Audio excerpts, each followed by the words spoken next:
Russia ने हमें एक इंजन ऑफर किया है 177S। 2 साल पहले मोदी जी करार करके आए थे अमेरिका, और जैसे हमने देखा है अमेरिका में बाइडेन एडमिनिस्ट्रेशन हमें सिर्फ झांसा दे रहा था, गोली डाल रहा था कि हम आपको देने वाले हैं, दिया नहीं।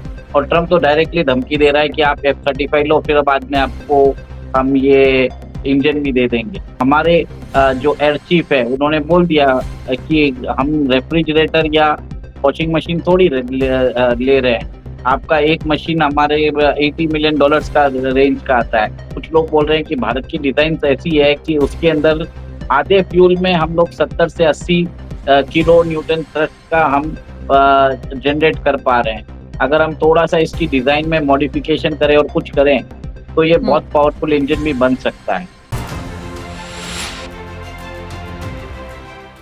जय हिंद, नमस्कार, मैं अंबर जैदी स्वागत करती हूँ आप सबका एक बार फिर से हमारे आज के खास कार्यक्रम में और आज बात करने वाले हैं हम डिफेंस के कुछ अपडेट्स को लेकर, जो भारत के हवाले से आ रहे हैं और कई सारे अपडेट्स हैं एक-एक करके उस पे हम चर्चा करेंगे। सबसे पहले Tejas MK-1A prototype fighter jet successfully test launches Astra beyond visual range air to air जो मिसाइल है वो then another one India develops a most powerful 300 kV directed energy laser weapon Surya with 200 kilometre range और साथ ही साथ Russia ने हमें जो है एमका के लिए एक नया इंजन भी ऑफर किया है और कई सारे अपडेट्स हैं जिसको हम आज की जो डिस्कशन है जो हमारा विश्लेषण है उसका हिस्सा बनाएंगे और इन सारे ही डेवलपमेंट्स और अपडेट्स पर बात करने के लिए हमारे साथ मौजूद हैं उमेश अग्रवाल जी। बहुत बहुत स्वागत है आपका। जय हिंद, नमस्कार। जय सिया राम अंबर जी। जय सिया राम उमेश जी। उमेश जी, कई सारे अपडेट्स डिफेंस के हवाले से हमारे देश में आ रहे हैं। हालाँकि हम जब भी कोई डिफेंस अपडेट होता है तो उस पर चर्चा करते हैं। लेकिन आज कई सारे अपडेट्स को लेकर एक साथ चर्चा करने के लिए बैठे हैं। Number 1 Tejas MK-1 prototype fighter jet successfully test launches Astra beyond visual range air to air missile. तो एक सबसे पहला ये, दूसरा मैंने आपको बताया कि इंडिया ने जो है मोस्ट पावरफुल 300 केवी डायरेक्टेड एनर्जी लेज़र वेपन भी सूर्या जिसका नाम है वो बना लिया है। कई सारे अपडेट्स हैं। किस तरह से देख रहे हैं? एक-एक पे थोड़ा-थोड़ा आपसे जानकारी मैं विस्तार से चाहूँगी। देखिए, सबसे पहले तो रशिया ने हमें एक इंजन ऑफर किया है 177S। वो जी, बता रही है ये इंजन हमारे सुखोई 30 MK-1 के लिए भी यूज़ हो जाएगा और साथ-साथ एमका के हाँ, लिए भी यूज़ हो जी, जाएगा। और ये जी, बहुत ही इम्पोर्टेंट है, क्योंकि 2 साल पहले मोदी जी करार करके आए थे अमेरिका, और जैसे हमने देखा है अमेरिका में बाइडेन एडमिनिस्ट्रेशन हमें सिर्फ झांसा दे रहा था, गोली डाल रहा था कि हम आपको देने वाले हैं, दिया नहीं। और ट्रम्प तो डायरेक्टली धमकी दे रहा है कि आप F-35 लो, फिर बाद में आपको हम ये इंजन भी दे देंगे। तो ऐसा तो है कि अ, हमारे जो एयर चीफ है उन्होंने बोल दिया कि हम रेफ्रिजरेटर या वॉशिंग मशीन थोड़ी ले रहे हैं। आपका एक मशीन हमारे $80 मिलियन का रेंज का आता है। ठीक है, टेक्नोलॉजी वाइज़ सच अच्छा है, बट उसका जो बाकी कंपोनेंट्स है, उसकी जो अ, ए F-35 रखना कोई मज़ाक नहीं है। वो एक तरीके से सफ़ेद हाथी है। तो भारत अभी दूसरे अल्टरनेटिव तैयार कर रहा था, और उसी समय रशिया ने बोल दिया आपको हम चाहिए तो 177S इंजन दे देंगे। आपके एमका प्रोग्राम के लिए भी यूज़ हो जाएगा। एमका प्रोग्राम के लिए आपको मालूम है, कम से कम भारत 110 से 120 की एन ट्रस्ट का इंजन देख रहा है, तभी वो जाके 5th जनरेशन फाइटर एयरक्राफ्ट बनता है। और हमने एक और एक चीज़ देखा है कि जीटीआरई जो है, गैस टरबाइन रिसर्च इन एस्टेब्लिशमेंट, वो डीआरडीओ का जो फाइटर जेट्स बनाने वाला विंग है, वो अब क्या कर रहा है, रशिया में टेस्टिंग कर रहा है इंजन्स की। आपको हमने पहले भी बताया था। उसमें भी कुछ डेवलपमेंट्स आ रहे हैं। कुछ लोग बोल रहे हैं कि भारत की डिज़ाइन ऐसी है कि उसके अंदर आधे फ्यूल में हम लोग 70 से 80 किलो न्यूटन थ्रस्ट का हम जनरेट कर पा रहे हैं। अगर हम थोड़ा-सा इसकी डिज़ाइन में मॉडिफ़िकेशन करें और कुछ करें, तो ये हुँ, बहुत पावरफुल इंजन भी बन सकता है। तो एक जी, तरह से वहाँ पर भी थोड़े बहुत अपडेट्स आ रहे हैं जो बहुत उत्साहजनक है, और रशिया भी अभी हमारे साथ इंजन बनाने में जुट गया है। देखिए, इंजन बनाना बहुत ज़रूरी है, क्योंकि अगर हमारा खुद का इंजन रहेगा तो कल हम अपने तेजस कहीं भी बेच सकते हैं। हम चाहे तो इजिप्ट को बेचें, अर्जेंटीना को बेचें, हमें अमेरिका की परमिशन की ज़रूरत नहीं है। नहीं तो क्या हुँ, होता है कि अमेरिका किसी को भी अगर इंजन देता है तो उसके ऊपर कंडीशन डालता है कि आप इसके साथ करार नहीं कर सकते, आपको हर चीज़ के लिए उसकी परमिशन चाहिए। और हुँ, वर्ल्ड में सिर्फ 4 से 5 कंपनीज़ है और देश है जो काम कर सकती है इंजन का। एक तो सबको मालूम है जीई है, फिर सेकंड साफ़्रॉन है, फिर बाद में रोल्स-रॉयस है और उसके बाद चाइनीज़ कंपनीज़ भी बनाती हैं और रशिया भी बनाता है। तो एक तरह से ये इन लोगों के पास ही सारी टेक्नोलॉजी एंड एक्सपर्टाइज़ है। अब भारत इसके अंदर घुसने की कोशिश कर रहा है। देखिए हुँ, क्या हो गया है कि भारत क्या है 38 साल से इंजन बनाता जा रहा है, उसको खुद को मालूम नहीं है कि उसकी असली ताकत क्या है। हुँ, बाकी सब देश में क्या है कंटिन्यूअसली वो लोग बना रहे हैं, एयरक्राफ्ट में डाल रहे हैं और उनको एक तरह से बेच भी रहे हैं। तो ये बोलते हैं ना टैक्टिकल अपग्रेडेशन होता जा रहा है। भारत के अंदर अभी भी इनिशियल स्टेज में हम वो ट्रस्ट रखने की कोशिश कर रहे हैं जो हो नहीं पा रहा था। पर हुँ, अब लग रहा है जिस हिसाब से ये सरकार आई है, मोदी जी की सरकार, उसके अंदर वो डायरेक्टली अभी रिपोर्ट कर रहे हैं और जिस हिसाब से हाल हिंदुस्तान एरोनॉटिक्स लिमिटेड को आईएएफ चीफ ने लताड़ा है, तो अब इन लोगों को पब्लिक स्क्रूटिनी आ चुकी है। हमारे और आपके जैसे लोग भी इन क्वेश्चन करते जा रहे हैं क्योंकि हुँ, हमारी जो एयरक्राफ्ट की स्ट्रेंथ है 41 42 स्क्वाड्रन से 31 स्क्वाड्रन हो चुकी है और पिछले हमने 10 साल में प्लेन खोए हैं नेट में देखा जाए तो। हमने हुँ, कुछ हुँ, बढ़ोतरी नहीं की है और देख लीजिए हमारे मिग-21 है, जैगुआर है, मिराज है, इनको कभी न कभी रिटायर करना हमको ज़रूरी है। हुँ, और ये एक और एक आपने खबर दी थी अ, अस्त्रा बीवी रैम मिसाइल जो भारत जी, को तेजस से टेस्ट कर दिया गया। देखिए जी, भारत का जो तेजस है इंडिजिनस जेट है आपको भी मालूम है, जो entry level fighter aircraft jets है उसके लिए बहुत ही बढ़िया है और उसके अंदर आपने अगर देखिए बीवी रैम क्या होता है beyond visual range attack management system ऐसा होता है।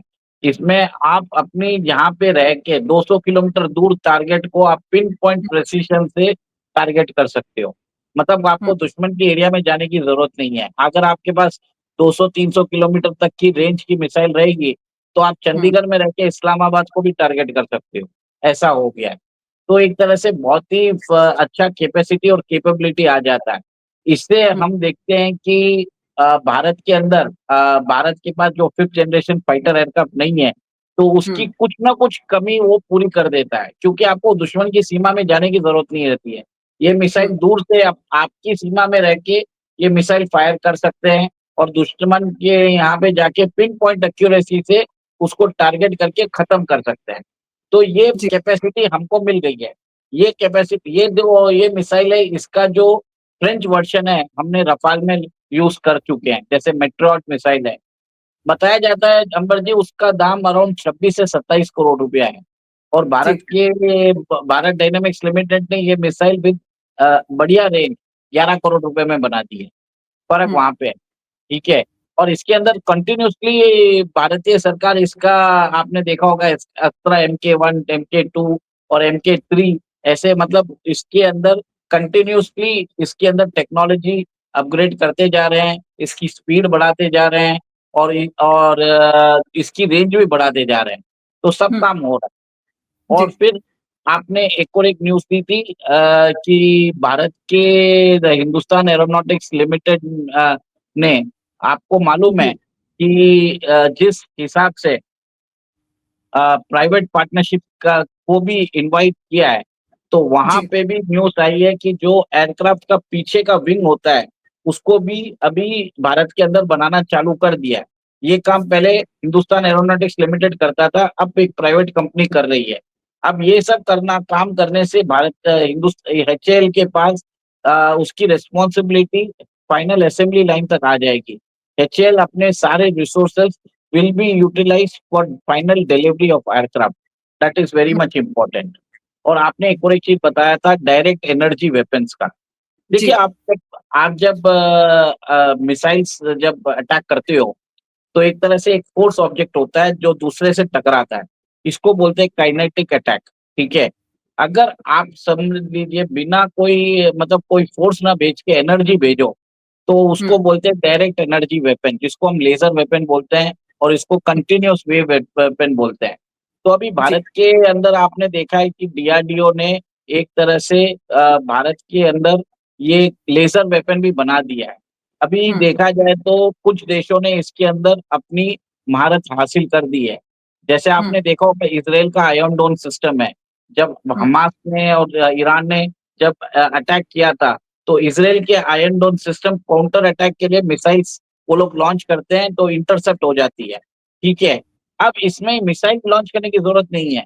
इसमें आपका लेज़र का बीम जाएगा, जो लेज़र का बीम जाएगा, वो मिसाइल को भी नेस्तनाबूद कर देगा, वो ये यूएवी को भी हटा यूएई को भी तबाह कर देगा और एरोप्लेन और फाइटर एयरक्राफ्ट को भी टारगेट कर सकता है। ये कैपेसिटी मेरे हिसाब से अभी इसका जो कॉस्टिंग आता है पर स्ट्राइक का, इट इज़ अराउंड $3.5 ओनली। मतलब आप हुँ, सोच लीजिए जो मिसाइल बनाने में लोगों को हज़ारों डॉलर लगते हैं, मिलियंस ऑफ डॉलर लगते हैं। अब इस रेज़र टेक्नोलॉजी में 3 से $4 लगते हैं और कुछ दिन पहले यूके ने भी इसको टेस्ट किया था और उनको हुँ, उन्होंने बोला कि the cost of firing is less than a pizza. और इसके अंदर एक तरह से वेरिएशंस आते हैं। जैसे आप बोलते हैं अभी भारत ने अभी 5 केवी का भी टेस्ट किया है। अब वो हुँ, ट्राई कर रहा है कि 30 केवी का करने का, कुछ ट्राई कर रहा है कि इसको 100 केडब्ल्यू तक ले जाने का। तो इसके हुँ, अंदर वो वेपन्स प्रोग्राम चलते जा रहे हैं इसके अंदर। इसमें अंदर जी, दुर्गा है, काली है, ये सब एक अलग-अलग नाम दे के रखा हूँ। तो जितना ज़्यादा ये जो बोलते हैं डायरेक्टेड एनर्जी वेपन है, जो लेज़र वेपन है, उसकी हुँ, कैपेसिटी बढ़ती जाएगी। उसके जी। हिसाब से इसकी टेक्नोलॉजी बढ़ेगी और इसका एक तरह से बहुत ही अच्छा उपयोग होने वाला है। तो भारत के अंदर काली के ऊपर काम चल रहा है, फिर बाद में दुर्गा के ऊपर काम चल रहा है। तो एक तरह से बहुत ही बड़ा अपडेट है ये भारत के डिफेंस सेक्टर के हिसाब से। जी, बिल्कुल और डिफेंस सेक्टर से जितने भी अपडेट्स आते हैं, उस पर हम चर्चा करते हैं और आज कई सारे अपडेट्स को लेकर हमने चर्चा की है। आमका को लेकर जब भी बात होती है, तो अक्सर हम बहुत सारे लोगों का क्रिटिसिज़्म भी आता है कि इतना लंबा समय लग गया, लेकिन आमका पे कुछ ज़्यादा भारत ने किया नहीं है। लेकिन अब जिस तरह से डेवलपमेंट्स आ रहे हैं, उससे लग रहा है कि फ़ास्ट पेस पे काम हो रहा है आमका पे भी और बहुत जल्दी हम कुछ बड़ा अपडेट भी देख सकते हैं दे इस हवाले से। देखिए भारत के आईएएफ चीफ अभी सबको लताड़ रहे हैं, वो किसी को नहीं छोड़ रहे हैं। वो हुँ, अमेरिका के राष्ट्रपति को भी उन्होंने दो टूक जवाब दे दिया और हुँ, हमारे हिंदुस्तान एरोनॉटिक्स लिमिटेड के जो और डीआरडीओ के इंजीनियर्स जो सो रहे थे, वो अभी हुँ, घबराए हुए हैं, ठीक है? हुँ, क्योंकि पब्लिकली जाके बोल दिया कि पिछले 10-12 साल से आप 40 प्लेन भी नहीं दे सके। आप कर क्या रहे हो? तो लोगों के बीच में एक तरह से हिंदुस्तान एरोनॉटिक्स लिमिटेड के खिलाफ एक आक्रोश आ रहा है। लोग बोल रहे हैं कि टैक्स पेयर का पैसा ये लोग कर क्या रहे हैं? जहाँ तक हुँ, हम क्रायोजेनिक इंजन बना सकते हैं, हम स्पेस में we can land on the rear side of the moon. हम हुँ, मार्स मिशन कर पा रहे हैं, चंद्रयान कर रहे हैं, गगनयान कर रहे हैं, मतलब सारे स्पेस के प्रोग्राम तो हम कर पा रहे हैं। ये हुँ, छोटा-सा इंजन फाइटर जेट का बनाने में क्यों तकलीफ है? या तो कोई हुँ, ऐसा होगा कि कोई बाहर की शक्तियाँ चाहती है कि भारत फाइटर जेट्स बनाए नहीं, या हमारे जो डीआरडीओ के साइंटिस्ट है या एचएएल की ब्यूरोक्रेसी में है, वो करना नहीं हुँ, चाहते होंगे, किसको मालूम? ऐसा तो हुँ, हो नहीं सकता कि आप क्रायोजेनिक इंजन बना सकते हो, जो इंजन स्पेस में जा सकता है, बट फाइटर इंजन जो धरती के अंदर ही आपको करना है, वो नहीं बना हुँ, सको। मैं तो मान हुँ, नहीं सकता। ये तो सीधी बात है। We should ask such sort of questions क्योंकि टैक्स हुँ, पेयर का पैसा लग रहा है। 38 से 40 साल से क्या आप मज़ाक कर रहे हो क्या? आपको नहीं होता तो आप निकालो नहीं, इन सब लोगों को निकालो, नए लोगों को लेके आओ। एटलीस्ट हुँ, काम तो करेंगे। इनके जैसे थोड़ा-सा रोड ब्लॉक्स करके तो नहीं रखेंगे और सेकंड हमें हुँ। डिफेंस प्रोक्यूरमेंट काउंसिल में भी जो लोग बैठे हैं, उधर भी हमें एक तरह से चेंजेस करने की ज़रूरत है। मेरा ये मानना है। जी, बिल्कुल और कुछ तेज़ी तो नज़र आ रही है और कितने अमेंडमेंट्स की गुंजाइश है और क्या कुछ हम उसमें अमेंडमेंट्स देख सकते हैं और कितने सारे अपडेट्स में हम इतना देखते हैं कि जैसा कि भी हमने पिछले दिनों बात की थी जिसमें ये समझ में आया कि पहले ही वो सक्सेसफुली ट्राई हो चुका था लेकिन पब्लिकली न्यूज़ बाद में आई और हम सब जानते हैं कि इस तरह के जो भी स्ट्रेटेजिक डेवलपमेंट्स होते हैं उसको किसी न किसी कारण की वजह से एकदम से नहीं बताया जाता है। और हम लगातार उन पे नज़र रखते हैं, चर्चा का विषय बनाते हैं और भारत डिफेंस सेक्टर में तेज़ी से अब अच्छा कर रहा है। मतलब हालाँकि हमारा हम इसरो की बात करते हैं तो इसरो हमारा काफ़ी अच्छा कर रहा है, लेकिन अब सरकार उस तरफ भी ध्यान दे रही है कि डिफेंस अगर हमारा एक्सपोर्ट बढ़ रहा है, तो जो हमारा जहाँ पर हम लैग कर रहे हैं, जैसे कि हमारा आम का प्रोजेक्ट है, उस पे काफ़ी लंबा समय लग गया, उस पे भी थोड़ा आपको क्या लगता है कि इतना डिले जो हो रहा इस पे, उस पर सरकारों ने पिछली क्यों कुछ नहीं कहा? हमारी ब्यूरोक्रेसी में प्रॉब्लम थी या फिर पूरे स्ट्रक्चर में कहीं प्रॉब्लम नज़र आती है जिसकी वज़ह से ये डिले हमें नज़र आया? देखिए डिपार्टमेंट ऑफ स्पेस जो है, हुँ, स्पेस एंड टेलीकम्युनिकेशंस ये डायरेक्टली रिपोर्ट करता है पीएमओ को। और ओके। आप ये देखिए ये जो डीआरडीओ का जीटीआरई डिवीज़न है, ये हुँ, रिपोर्ट करता है या तो डिफेंस प्रोक्योरमेंट काउंसिल या किसी ब्यूरोक्रेट्स को डिफेंस हुँ, मिनिस्ट्री में। तो ये डिफेंस मिनिस्ट्री के बाबू को तो कुछ काम नहीं है, वो तो मतलब फाइलों पे लेके बैठे रहते हैं, ना तो वो कोई स्ट्रेटेजिक डिसीजन लेते हैं। उन्हें ये हुँ, लगता है कि अगर डिसीजन ले लिया और गलत हो गया, तो हुँ, सारी जवाबदेही उनको देनी पड़ेगी। तो ये हुँ, ब्यूरोक्रेटिक टसल और इनडिसीजन मेकिंग से हमें खामियाजा भुगतना पड़ा। जबकि हुँ, आप प्राइम मिनिस्टर ऑफिस को जब रिपोर्ट करता है इसरो, तो उसको टास्क दिया जाता है कि आपने किया क्यों नहीं? वहाँ पे हुँ, जवाबदेही है, आपको करना पड़ेगा, नहीं तो आपको सीधा सैक कर दिया जाता है, आपको बाहर भेज दिया जाता है। वो हुँ, अकाउंटेबिलिटी ज़रूरी है। तो मेरा ये मानना है कि ये अब प्राइम मिनिस्टर ऑफिस को एवरी ऑफिशियल, एवरी जो डीआरडीओ में है, जो हिंदुस्तान एरोनॉटिक्स लिमिटेड में है, इन लोगों हुँ, के ऊपर कसर कसनी ज़रूरी है। इनको अकाउंटेबिलिटी लाओ, इनको पब्लिक में बताओ ये लोगों ने काम नहीं किया, इनको निकालो। जब तक हुँ, आप public shame name and shame नहीं करोगे, ये काम नहीं करेंगे, नहीं तो अगले 40 साल तक ये इंजन नहीं बनाएँगे। और क्यों नहीं बनाएँगे हमें नहीं मालूम। क्योंकि बाहरी शक्ति चाहती है कि भारत नहीं बनाए, कुछ शक्तियाँ। और किसको मालूम कि हमारे इंजीनियर्स या जो भी इधर डिसीजन मेकिंग प्रोसेस में हैं, वो जानबूझ के लेके बैठे होंगे कि भारत बना ही नहीं सके। वी डू नॉट नो क्योंकि क्लासिफाइड इन्फॉर्मेशन है। मेरा ये मानना है। मैं तो मान ही नहीं सकता कि हम फाइटर जेट इंजन बना नहीं सकते। इस देश में बहुत टैलेंट है, पर कुछ लोग चाहते नहीं है कि बना सके। मेरा ये मानना है। अब ये आपका ओपिनियन हो, ये पॉसिबल है कैसा भी हो और हमने देखा जब हम सूरज पे पहुँच सकते हैं, चाँद तो छोड़िए, तो हम इंजन क्यों नहीं बना सकते? ये भी बड़ा सवाल निकल के आता है, वो इतने ये साल हो गए। ये ये 3 सब क्वेश ये सब क्वेश्चन्स हम लोगों को पूछना चाहिए कि क्रायोजेनिक इंजन बना सकते हैं, चाँद तक हम सैटेलाइट्स छोड़ सकते हैं। ये फाइटर जेट इंजन किस खेत की मूली है? आपसे बनता क्यों नहीं है? क्या क्यों नहीं बना रहे हो? क्या प्रॉब्लम है? क्यों कहाँ पे अटक रहे हो? पैसा कहाँ पे लग रहा है? और अगर नहीं बना रहे हो तो वो आप कौन से लोग हैं जो इसके अंदर डेवलपमेंट में रेडी जो कर नहीं रहे हैं? उनको हटाओ उधर से, नए लोगों को लेके आओ, वो लोग काम जी। करेंगे। भारत में टैलेंट बहुत है। आपको एक तरह से ये फालतू लोगों को निकालना ज़रूरी है, जो बाहर से शायद किसको मालूम? I don't know. मुझे तो बहुत ज़्यादा तरीके से एक तरह से सैबोटाज लग रहा है। This is my personal view. नहीं, ये आपका ऑफ कोर्स अपना व्यू है और सैबोटाज भी हो सकता है क्योंकि अब जो मौजूदा सरकार है, वो काफ़ी सख्त भी हुई है और थोड़ा-सा डंडा सख्त किया है और उसी के बाद हमें कुछ डेवलपमेंट्स भी नज़र आ रहे हैं डिफेंस सेक्टर में एक के बाद एक अदरवाइज़ पहले इतना ज़्यादा अपडेट्स हमें नज़र नहीं आते थे और अब नज़र आ रहे हैं तो क्योंकि भारत डिफेंस सेक्टर में डिफेंस कोऑपरेशन की बात करें हम बड़े देशों के साथ वो भी बढ़ रहा है, रशिया है, भारत है, फ्रांस है। साथ ही साथ टेक्नोलॉजी ट्रांसफ़र, लोकलाइज़ प्रोडक्शन जो मेक इन इंडिया के तहत है सारी चीज़ें और उसमें फिर आमका अगर हम पीछे रह जाते हैं तो कहीं न कहीं फिर हमारा जो एयर फ़ोर्स है उसके हवाले से भी अगर हम पड़ोसी देशों को देखें तो हम वैसे तो हम बहुत बड़ी इकोनॉमी है लेकिन हमारी एयर फ़ोर्स की जो माइट है वो थोड़ी-सी लैग कर जाती है in comparison to our neighbours तो उसपे भी कई सारी रिपोर्ट्स आती हैं कि हम हमारी हमारी ताकत कम हो सकती है, हम एक इंडो पैसिफिक के लीडर हैं, तो ऐसे में बहुत ज़रूरी हो जाता है कि हम उस दिशा में भी तेज़ी से आगे बढ़ें या हम एटलीस्ट देखिए, आपके पास अगर डिफेंस इक्विपमेंट्स हैं, बड़े हथियार हैं, तो उसका मतलब ये नहीं है कि आप जंग लड़ना चाहते हैं। लेकिन आपके पास हथियार हैं, अगर मुझ पे कहीं खतरा है, अगर मेरे पास अपने आप को प्रोटेक्ट करने के लिए गन है, तो मेरे पास मुझ पे हमला ही नहीं करेगा कोई। इसका मतलब ये नहीं है कि मेरे पास गन है, तो मैं किसी पे चला देना चाहती हूँ। अगर आपके पास एक हथियार है आपको अपने आप को प्रोटेक्ट करने के लिए, तो वैसे ही आप बहुत सारे खतरे को अवॉइड कर जाते हैं। तो ये एक पॉलिसी भी होती है जो सिक्योरिटी के पॉइंट ऑफ व्यू से होती है। अंबर जी एक चीज़ है कि भारत के पास एक मिसाइल उन्होंने बनाई है रुद्रम। हुँ, रुद्रम ऐसी मिसाइल है जो दुश्मनों का रेडार का सिग्नेचर कैच कर लेता है, ठीक है? वो 200 हम्म, किलोमीटर दूर ही मार्क टू स्पीड पे जाके दुश्मन के radar, missile defence system, radar सबको उड़ा सकता है। तो हम्म, भारत को अभी अपने एयरक्राफ्ट में ऐसी ऐसी मिसाइलें लाके रख चुके हैं जो दुश्मन के रेडार को भी सिग्नेचर कैच करके उनको नेस्तनाबूद कर दे।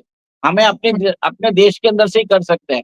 हमें फिफ्थ हम्म, जनरेशन फाइटर एयरक्राफ्ट की जो डेफिशिएंसी है, बहुत हद हम्म, तक हमने हमारी जो पीवी रैम मिसाइल है, जो अस्त्रा है और रुद्राम है, उससे पूरी हम्म, कर ली है।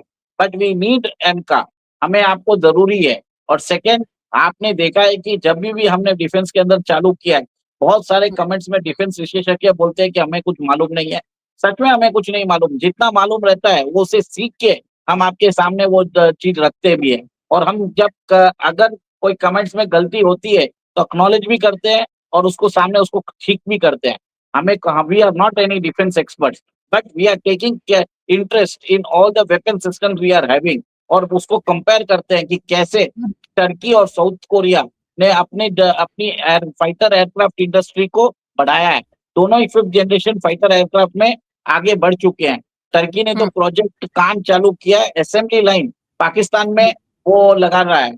पाकिस्तान के 200 इंजीनियर टर्की में जाके सीख रहे हैं कैसे उसको असेंबली करना चाहिए। और आपको ये भी मालूम है, साउथ कोरिया का जो फाइटर एयरक्राफ्ट है और तेजस, जब भी हम्म, हम लोग कॉन्ट्रैक्ट के लिए बिड करते हैं, साउथ कोरिया हमेशा हमको हरा देता है, क्योंकि हमारे पास खुद का इंजन नहीं है, because it is dependent on America.